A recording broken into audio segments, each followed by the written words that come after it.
Bueno, pues sin más, comenzamos. Mi nombre es Carlos Morón, soy profesor de esta facultad. Y me toca hoy presentar al profesor Ignacio Rivas Flores. Voy a contarles una anécdota que me pasó esta mañana. Yo venía y quería saber la hora a la que era esto. Tanto de mí.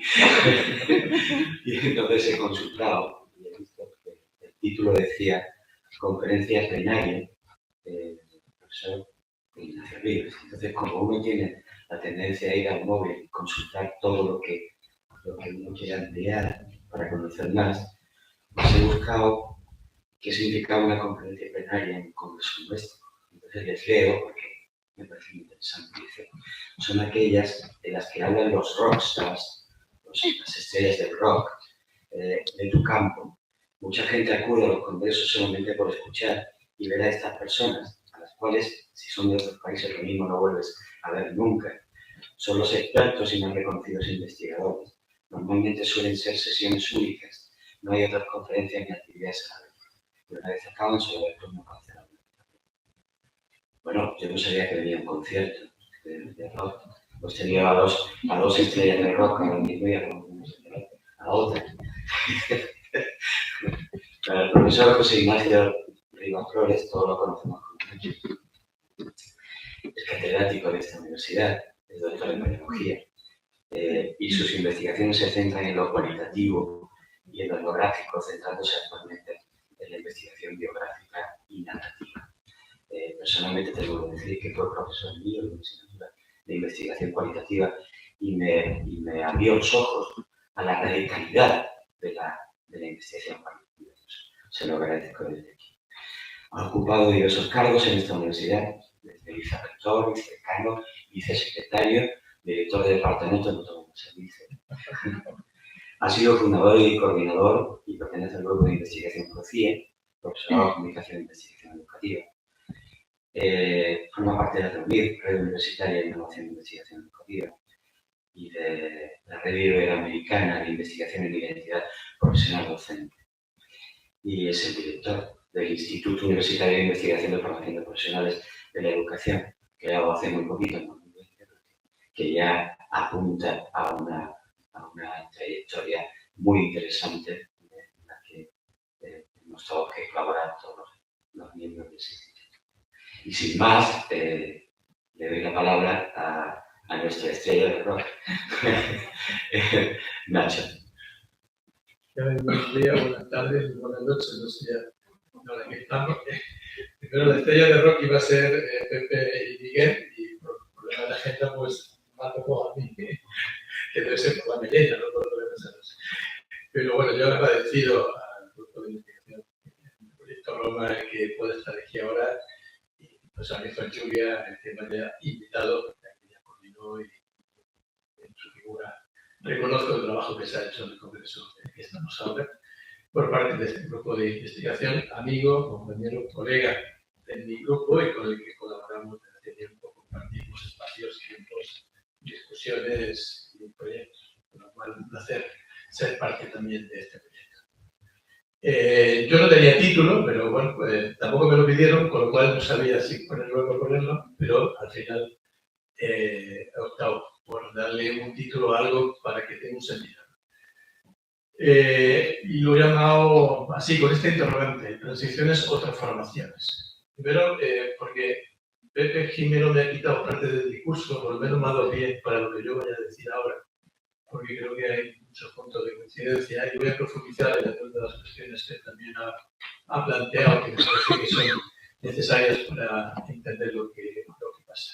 Sobre todo porque cuando hablamos de transiciones, yo creo que no solamente, o tenemos dos posibilidades, por decir, ¿no? O lo tratamos como, digamos, una perspectiva de a ver cómo las mejoramos, cómo las hacemos más amables, cómo hacemos para que funcionen mejor.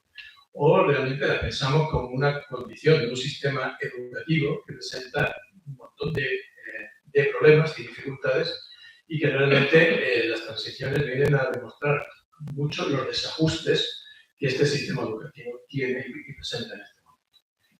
Y quizás sea la mirada con la que yo voy a plantear esta aportación, ¿no? Por eso hablo de una mirada otra necesaria para el sistema educativo en este momento. Porque creo que tenemos un sistema educativo con grandes dificultades y problemas y con, sobre todo, bueno, con unas condiciones elaboradas histórica y socialmente que han ido constituyendo una forma de ver y pensar la educación bastante, digamos, complicada para construir una sociedad de algún modo más justa, más libre, más emancipada, etc. Por ir avanzando, yo considero o quiero plantear en el discurso la presentación que quiero hacer en torno al derecho a la educación. Me parece que no podemos plantearnos nada que tenga que ver con el sistema educativo que no parta, no reconozca el sentido de lo que es el derecho a la educación. Porque si no lo contemplamos, perdemos de vista cuál es la esencia, lo importante y lo relevante de estar en este sistema. Y creo que el derecho a la educación queda claramente, digamos, mancillado cuando el sistema educativo se plantea en la forma de pirámide esta que os presento. Y creo que queda muy mancillado en el sentido de que cada una de estos pasos que se van dando en educación infantil, primaria, secundaria, obligatoria, faltaría añadir ahí lo del mundo básico, bachillerato, FP, universidad, etcétera, etcétera, va constituyendo formas de expulsión y de segregación del sistema cuando voy haciendo este paso de una a otra. Es decir, la pirámide no es simplemente una figura retórica para colocar aquí ahora, sino que indica cómo de una base de la población infantil el sistema educativo se va encargando de generar las condiciones para ir eliminando del sistema aquello que no le interesa, o por lo menos desviando, ¿no? Entonces, la pirámide va haciendo que justamente una base amplia infantil vaya avanzando hacia una punta muy exigua, restringida, donde solamente unas pocas y pocos llegan. Entonces, porque el sistema educativo está pensado desde una intelectualidad, de una posición casi centrada exclusivamente en un currículum de contenido intelectual y no pensado en un currículum que atienda a la complejidad de la sociedad en todos sus sentidos, intelectualmente, manualmente, afectivamente, sexualmente, etcétera, etcétera, etcétera. Nunca entenderé por qué en la primaria y en la secundaria no hay ninguna asignatura de carpintería, de cocina, ¿no? O de cualquier fontanería, etcétera, etcétera. Pero en cambio, si nos hinchamos a poner más matemáticas, refuerzo de matemáticas, lengua, refuerzo de lengua, y si fuese poco, además, por las tardes, según la ocurrencia que ha tenido el presidente de gobierno, pues hay que poner más horitas de refuerzo, pues acaso las que tenemos ya en las horas normales de docencia no son suficientes, ¿no? Con lo cual, con esto lo que se va generando, insisto, creo que es un proceso de eliminación de personas y sujetos que en que cada salto de una etapa a otra hay sujetos que caen. En algunos casos menos, porque estamos todavía en un periodo obligatorio, como puede ser el de primaria y la ESO, y según vamos ascendiendo, muchos más, ¿no? Parece que puede ser interesante recuperar la idea de Van Gennep cuando habla de los pasos, los ritos de pasaje. Van Gennep, antropólogo insigne, poco reconocido en nuestro país, pero aquí creo que apuntaba una idea interesante cuando decía que los ritos de pasaje iban significando el paso de un estatus a otro. Por lo tanto, lo que significa de pasar a una posición diferente, pero que también al mismo tiempo va recolocando a la gente de acuerdo a su condición. Es decir, no es una cuestión de que todo el mundo pasa y va avanzando en el progreso social o comunitario, o etcétera, etcétera, sino que en ese paso, en ese rito de pasaje de una etapa a otra, de la adolescencia a la juventud, a ser cazador, etcétera, etcétera, va reconstituyéndose socialmente cada uno de acuerdo a sus condiciones. De forma que va dándose un proceso de estratificación, de jerarquización social en torno a estos ritos de pasaje, donde en el caso concreto de la educación se pierde la idea de comunidad, que sería al final lo que nos debería de identificar a todos. Y esto yo creo que es algo que tendríamos que pensar, lo que significa el sistema educativo, el pasar de un nivel a otro como una forma de recolocación social, ¿no? De ocupar tu puesto en la jerarquía y ocupar el puesto que te corresponde porque ese es el que te ha tocado, de algún modo, ¿no? Y pasa, por ejemplo, cuando, es decir, parece que no existe rito de pasaje, según podemos entender, en educación infantil y primaria, pues resulta que ya hace años que se inventaron que se puede repetir infantil, ¿vale? Y si se puede repetir infantil, ¿quién repite infantil? ¿Vale? Repite infantil aquellos sujetos que no están en la norma, que pertenecen a colectivos más marginales, porque hay que darles, insisto, más refuerzo, ¿no? No están todavía con la madurez. ¿Quién define la madurez? ¿Y cuál es la madurez dentro de la escuela? En esta estructuración etaria de la escuela, en que todo está organizado de acuerdo a la edad, no de acuerdo a un sentido de la comunidad, etcétera, etcétera, etcétera. Bueno, esto, digamos, se va dando ahí. Por eso creo que este derecho a la educación y esta forma de entender el sistema educativo hay que entenderlo desde este intelectualismo, falso intelectualismo, entre otras cosas, de lo que es la escuela, el sistema escolar en este instante, pero que nos obliga a que el currículum se centre casi exclusivamente en contenidos de este tipo académico, dejando fuera otros. Muchos hemos visto la reducción de horas en las asignaturas de arte, por ejemplo, la música, educación física, etcétera, etcétera. Insisto en la ausencia absoluta de otras disciplinas, otras, digamos, características de la vida en la que la escuela parece que no hay. O sea, parece que aprender a arreglar un grifo o aprender a poner un enchufe te va a dar por ciencia infusa o tienes que llamar al especialista. Bueno, entonces yo creo que este intelectualismo falso es uno de los elementos que juegan a favor de este proceso de segregación con un sistema muy fragmentado. Primero nos recordaba la idea de un sistema educativo montado de la racionalidad positivista. Yo creo que esto es una característica necesaria que tenemos que tener en cuenta, lo voy a comentar. Y que esta racionalidad positivista implica un fuerte proceso de fragmentación, porque el positivismo se basa en una idea taxonómica, clasificatoria, estratificada de la sociedad y del conocimiento. Es decir, todo está clasificado en un árbol de la ciencia, en el que cada cosa tiene un sitio y cada cosa es un compartimento estático. Y esta es, digamos, el fundamento sobre el que el sistema educativo se ha ido estructurando, sobre este tipo de racionalidad que se traspasa a lo que es el modelo organizativo y de gestión propio también de la escuela. El racionalismo piensa que, organizándose en un sistema burocrático administrativista, garantizamos una igualdad a toda la ciudadanía. Cosa que es una de las falacias más gordas con las que nos encontramos generalmente la sociedad democrática liberal en la que estamos inmersos en este mundo. No existe igualdad de oportunidades porque haya más reglamentaciones. Al contrario, más reglamentaciones son más formas de que la gente que no tiene mentalidad administrativista o que no tiene condiciones culturales, capital cultural, etcétera, etcétera, pueda desenvolverse adecuadamente dentro del sistema. Con lo cual necesitamos mediadores para que actúen dentro de eso, quitando autonomía y soberanía a los sujetos.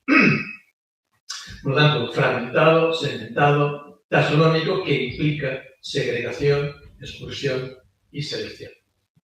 ¿Vale? Todo esto además apunta desde una idea de una estandarización del sistema educativo. Es decir, está pensado desde una forma uniforme de pensar el conocimiento, de una forma única de pensar el sujeto, ¿no? Y de una forma única de pensar las relaciones. Tiene un conocimiento que es, digamos, positivista en ese sentido que he dicho antes, es decir, personalizado, clasificado, organizado, un conocimiento que tiene una característica también que parece que la escuela se mueve acumulativamente, o sea, no implica la capacidad de comprender el mundo en su complejidad, en la globalidad, sino que va acumulándose y parece que la suma de conocimientos va dando conocimiento útil, ¿no? Sumas el conocimiento del tema 1, del tema 2, del tema 3, del tema 4 y al final ya eres conocedor de todo el tema. Una de las falacias que funciona el sistema escolar, con un sujeto estandarizado, que es el sujeto escolar en el sentido como la escuela entiende a los sujetos, es decir, un sujeto dócil, un sujeto que tiene esa capacidad de someterse a la voluntad del otro, un sujeto con una autonomía controlada, etcétera, etcétera. No podría hablar mucho en esto, porque tampoco tengo mucho tiempo, pero por lo menos dejarlo claro. Y un sistema de relaciones que en la escuela, además, se agudiza mucho más, que es caracterizado por la jerarquización, por la autoridad, etcétera, por cuestiones de poder bastante fuertes y establecidos. De hecho, las políticas educativas que hemos visto y vivido en este país por parte del PP se encargaron claramente de recordarnos que la escuela no es democrática, como decía el querido ministro Bert, el querido, con todas las comillas, ironía que se quiera, ¿no? Y él lo decía muy claramente, se lo creía, y es el mensaje que realmente el modelo estandarizado, conservador de escuela tiene en mente. Es decir, que la escuela no es democrática porque hay una autoridad el que sabe frente al que no. Cuando el que sabe parece que tampoco está presente en la escuela, sino que está en instancias ajenas y no sabe muy bien. Por eso, retomando la misma idea que ya Pepe Gimeno nos contó, el sistema educativo está construido en este marco sociopolítico que podemos llamar como modelo liberal y racional. Está construido desde ahí. Es decir, una idea, es el proyecto de la modernidad, en definitiva, construido desde finales del siglo XVIII, cuando la burguesía industrial se hace cargo de la conformación de los estados actuales modernos, ¿vale? A partir del modelo de racionalismo positivista heredado de la Ilustración, que configura esta racionalidad técnica de que estamos instalados en este instante. ¿Vale? A ver, aquí vale. Esto nos da unas características, ¿no? Que es justamente un sistema educativo hiperregulado, ¿vale? Técnicamente dependiente y centrado en el currículum, entendiendo el currículum en esta idea que decía antes. Y algo que ya Pepe Gimeno también apuntaba antes, yo creo que lo voy a apuntar en otro momento, esta idea de que un currículum que deja fuera al sujeto. Que deja fuera al sujeto. El sujeto no está. El sujeto, tanto alumno-alumna, fundamentalmente es un sujeto pasivo, digamos, receptor de todo lo que la escuela da, pero no es un sujeto que es protagonista de la propia escuela. De hecho, nos ha contado, ni siquiera es un sujeto de estudio como alumno. Pero yo también incluyo al docente en este dejar fuera de los sujetos, porque el docente no es, digamos, la persona con autonomía y capacidad de intervenir de forma reflexiva, autónoma, independiente, en la construcción de la propuesta escolar de su práctica escolar, sino que viene regulada, establecida y formulada de distancias ajenas a la propia escuela y, por lo tanto, al docente. De hecho, cuando se intentó la última reforma del plan de estudios el pasado año de la formación de profesorado, el Ministerio se encargó muy bien de hacer una propuesta donde tenía regulado absolutamente casi todos los contenidos de lo que teníamos que enseñar en la facultad. Más del 80% venía establecido ya en el decreto. Entonces, ¿dónde está el diálogo social, cultural, político para construir al docente que necesitamos, al docente que necesitamos? Yo por eso planteo una especie de ADN, por decirlo así, algo que está, digamos, en el fondo del sistema educativo actual, que sería el ADN de la escuela neoliberal en la que estamos y que es la que va construyendo todo el modelo que comentaba, regulado, técnico, etc. Y que, bueno, podemos caracterizarlo al menos en estas 7 cuestiones que yo digo ahí, pueden ser más, ¿no? Sin duda. Pero destaco fundamentalmente esta idea que me parece esencial, sobre todo si queremos romper con la lógica cultural de la escuela, que es justamente que se plantea desde una propuesta civilizatoria entendida como una moral universal en el que solamente es posible pensar lo educativo, lo social, lo político desde una sola. Parece que Occidente, y lo que significa no Occidente como sistema global complejo, paradójico, contradictorio, etc., sino Occidente como una propuesta cultural determinada, elaborada históricamente desde sectores concretos de la sociedad, parece que es la única que se sigue. Si en tiempos la propuesta civilizatoria occidental se imponía yendo a colonizar, ahora se impone ideologizando las instituciones. Colonizando las instituciones, apropiándose de ellas. Y la escuela es una de las instituciones que ha sido apropiada por esta moral civilizatoria universal, única, blanca,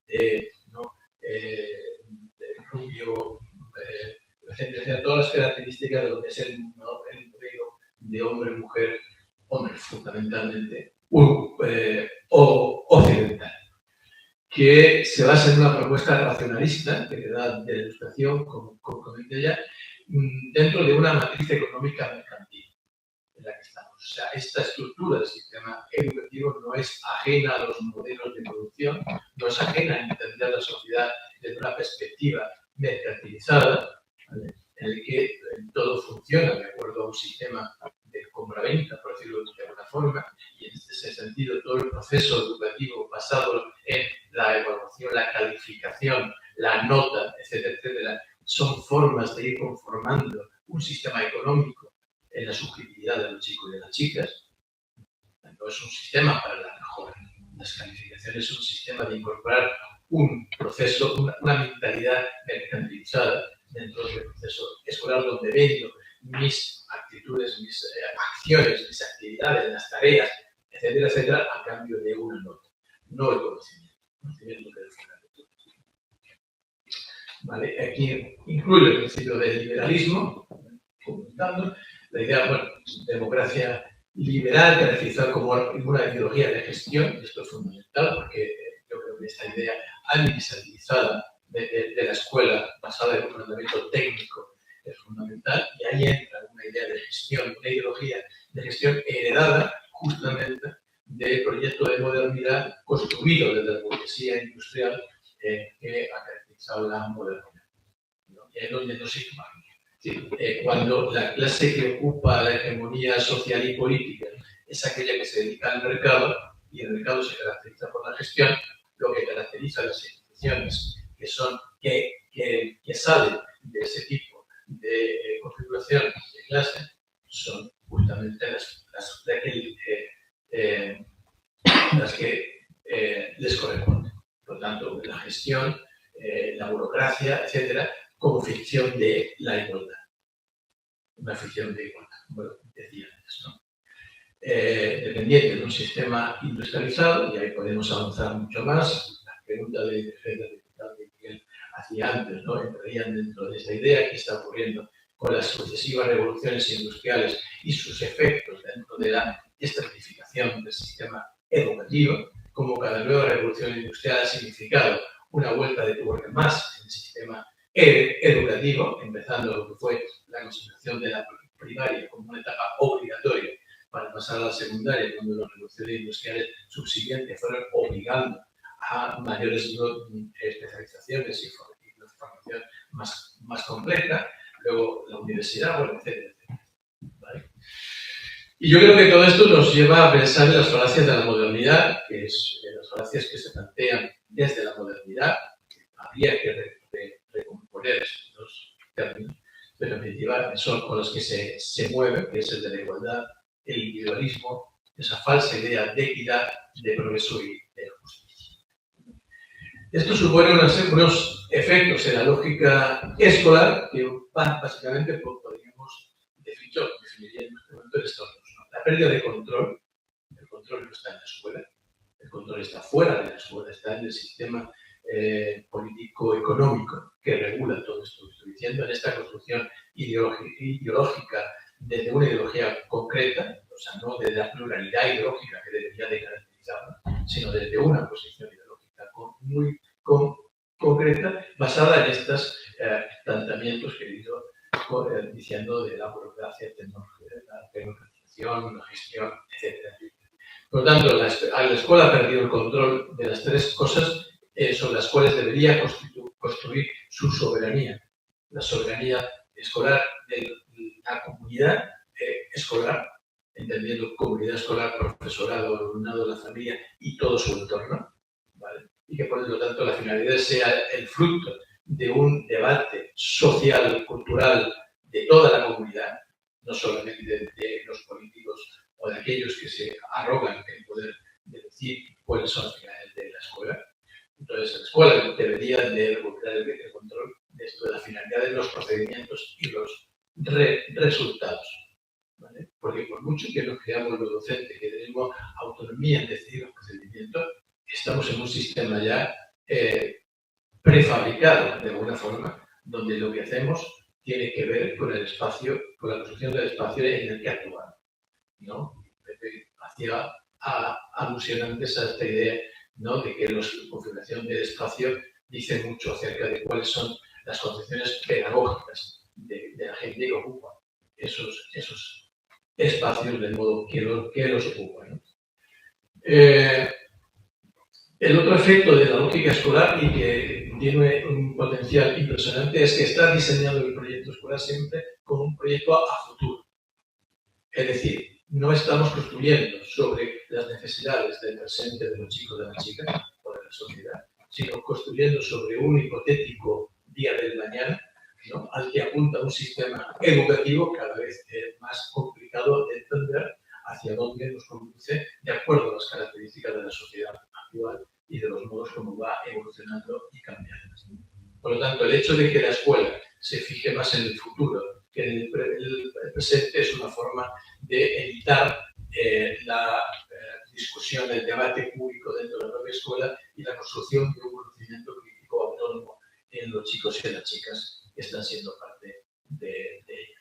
Por lo tanto, apunta a una idea que me parece relevante, que es esta visión lineal de la construcción de la subjetividad, y esto juega en las transiciones. Es decir, es como una acumulación de etapas que uno tiene que cumplir en la idea de cuando Fukuyama hablaba del fin de la historia, es decir, la historia es lineal, por lo tanto vamos quemando las etapas y hay un fin, ¿no?, que es aquel al que nos dirigimos y que nos va a dar la salvación eterna a todos y a todas. Entonces, esta visión lineal de la construcción de la subjetividad choca radicalmente con la idea de sujeto que debería ser el sujeto escolar, autónomo, crítico o reflexivo, que atiende a su realidad del presente, ¿no?, y no una realidad hipotética que no sabemos dónde se ha construido o cómo va a ser o qué va a pasar, ¿no? Entonces, esta idea, ¿no?, de avanzar hacia un futuro que nunca se sabe cuál va a ser, pues yo creo que es una de las formas de ir provocando estas estrategias de segregación, de eliminación, etcétera, etcétera. Porque aquellos que se identifican con ese futuro que se le ofrece son los que no van a caer de la pirámide, sino son los que van a permanecer y son los que van a seguir construyendo digamos, los liderazgos dentro de la sociedad y las posiciones, digamos, más poderosas de control, etcétera, etcétera. Por lo tanto, apunto y ya avanzo hacia algunas posibilidades de cambio que os propondría. Creo que tenemos que repensar varias cosas. Entre ellas, tenemos que repensar cuáles son las epistemologías con las que estamos construyendo la escuela, el sistema escolar. Y cuando hablo de epistemologías, me refiero a las formas de entender tanto el conocimiento como al sujeto que conoce y las relaciones que el sujeto que conoce tiene con la realidad. Y ahí es donde tenemos que reconstruir la forma de pensar para romper con la lógica estandarizada, hegemónica, occidental, moderna, y empezar a pensar en la pluralidad de epistemologías, en la pluralidad de saberes, de conocimientos, etcétera, etcétera. Es necesario empezar a pensar la escuela desde multiplicidad de epistemologías. ¿Por qué está fuera de la lógica epistemológica de la escuela la epistemología feminista, por ejemplo, o la epistemología que se están construyendo de otra forma de entender las relaciones con la naturaleza, ¿no? O de otra forma de entender lo que son las relaciones de clase y el capitalismo como forma hegemónica, económica, de controlar a las personas. Bueno, yo creo que hay necesidad. Y cualquier otras epistemologías de colectivos que han estado sistemáticamente eliminados del foco en la sociedad. Y hablo de colectivos como en España, marginados como los gitanos, ¿vale? O colectivos de otras nacionalidades, otras etnias, que por los procesos de inmigración se están haciendo presentes en la realidad actual y forman parte de la nueva construcción de la sociedad. Por lo tanto, tenemos que atender a epistemologías más diversas. Metodologías derivadas de estas formas de entender el conocimiento al sujeto de las relaciones, ¿vale? Y ahí tenemos que ir construyendo y pensando en las formas de haceres que nos comprometan y haceres que cambien, que transformen, que nos reconstruyan nuestra relación con el mundo. Esto significa avanzar en otro lado. No voy a profundizar mucho más. Las relaciones, los contextos, la gestión, etcétera, etcétera. O sea, son creo, obligaciones que tenemos para poder reconstruir el sistema educativo desde otra lógica, entendiendo que en el mundo que estamos actualmente ya hay, digamos, una deconstrucción de lo que significa el aprender escolar. Yo creo que una de las cosas, se hablaba antes de lo que nos ha aportado la virtualidad, las nuevas formas de relación a partir de las redes, las etcétera, nos ha descubierto o ha sacado a la luz que el aprendizaje es mucho más de lo que se genera en la escuela.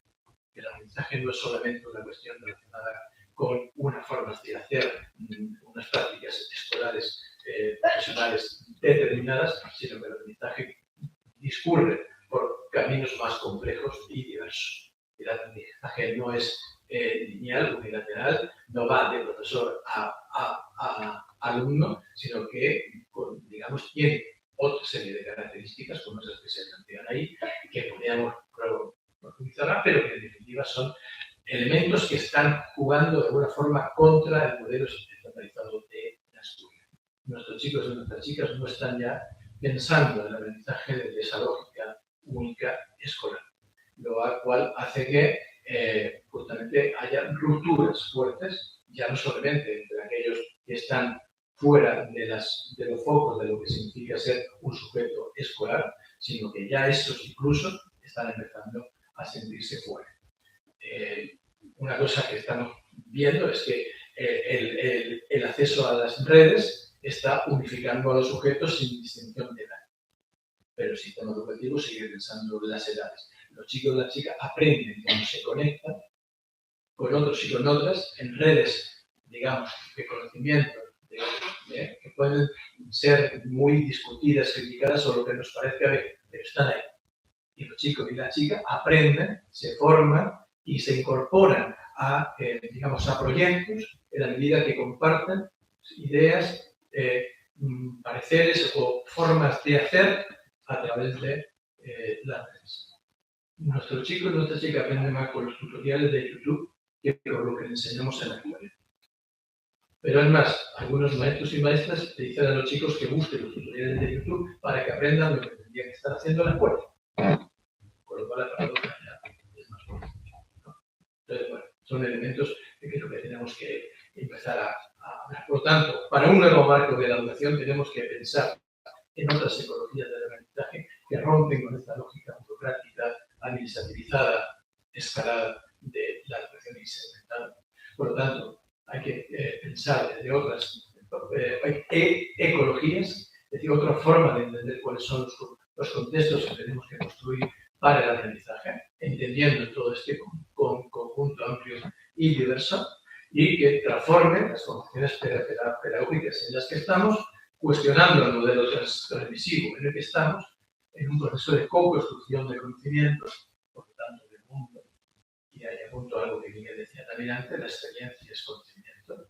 Por lo tanto, lo que tenemos que apuntar no es tanto a ver qué contenidos le damos, sino qué experiencia de mundo tienen los chicos y las chicas para que puedan justamente construirse ese conocimiento de la experiencia, ¿vale?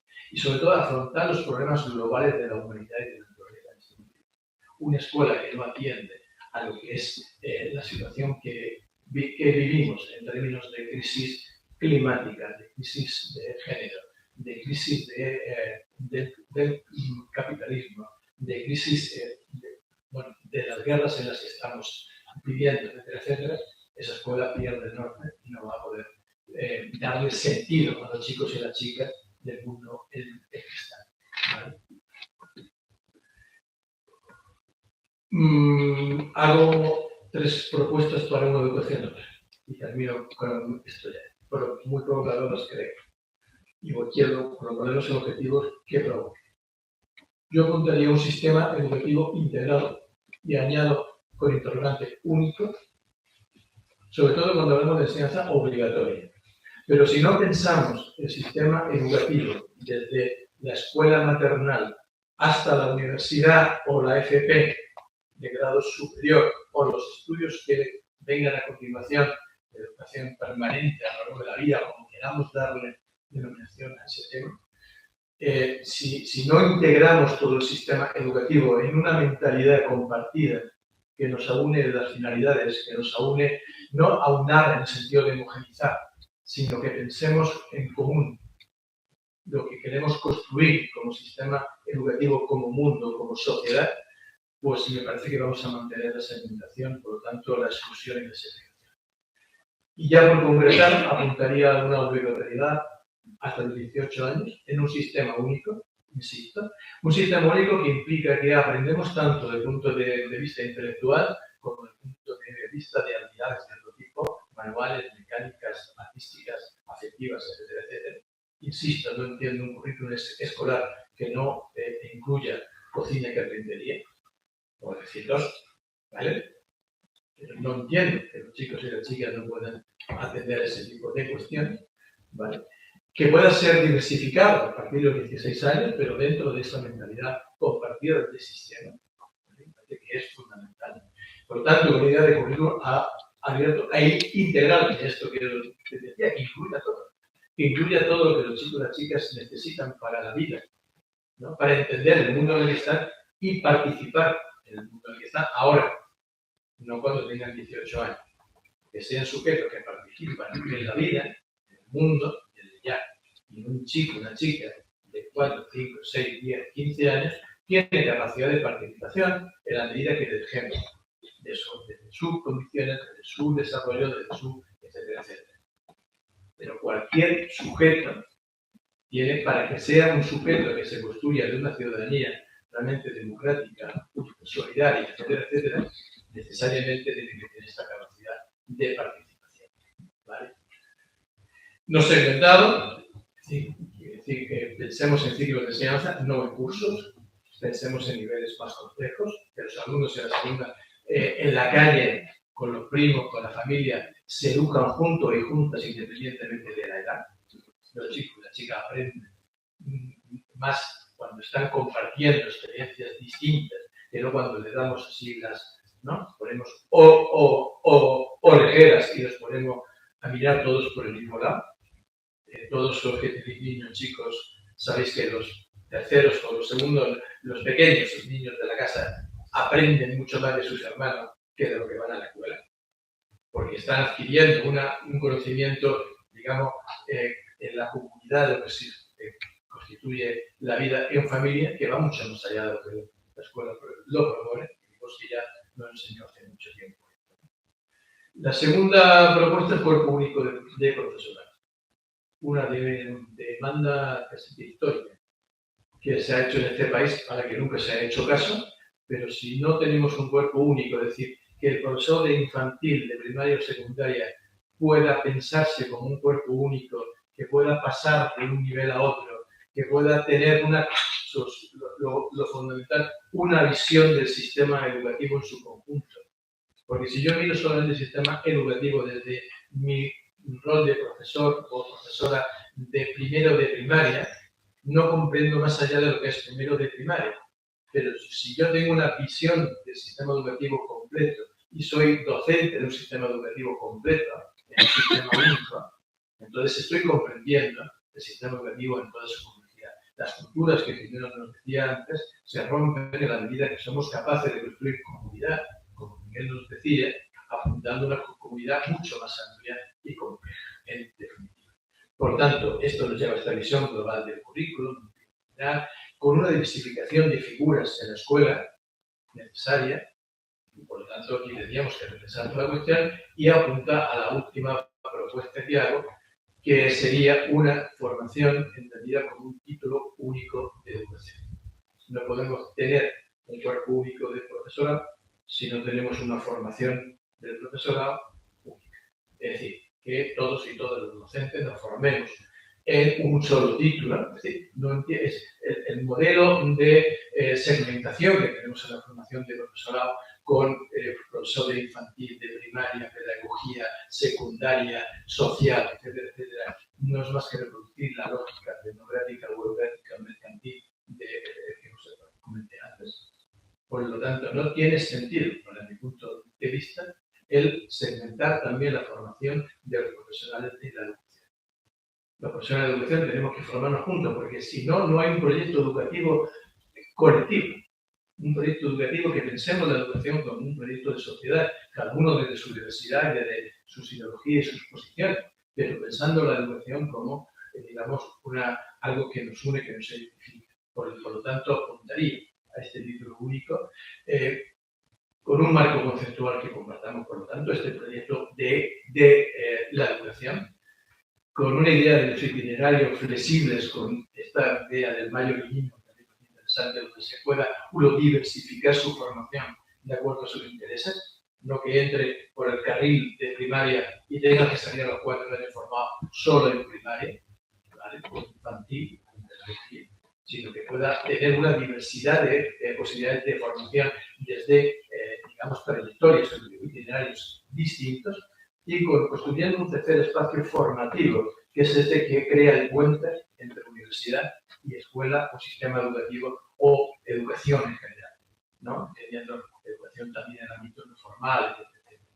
Entonces, si no construimos este tercer espacio donde ya entendemos no solamente el sistema educativo único como una necesidad, sino que la universidad y la formación del profesor también forma parte del sistema educativo. Insisto en esto, que también forma parte del sistema educativo. Porque la formación en este momento parece que es un mundo aparte, que vivimos en la estratosfera, que solamente cuando hacemos un práctico conectamos con la escuela, y aún así dentro de un modelo curriculizado de práctico, ¿vale? Y por lo tanto no algo que realmente vincule lo que hacemos en la universidad con lo que hacemos en la escuela. Por lo tanto, un tercer espacio que genere otras formas de relación y abierto a otras áreas de educación.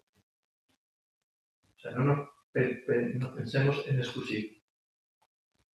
La educación es un problema de toda la sociedad y por lo tanto todos los profesionales pueden tener participación en la construcción de la educación y de la formación de la educación. Esto sería para hablar mucho, lo dejo aquí, con mis propuestas a discutir, a debatir, a pensar, va a poder algo si queréis. Muchas gracias.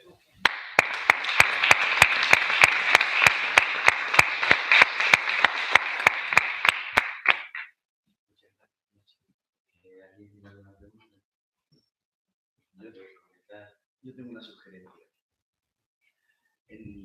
Ya sabes que en Francia el sistema educativo francés y el sistema educativo alemán incluye como obligatorio desde los 3 hasta los 18 años la educación obligatoria, que es algo que tenemos que luchar.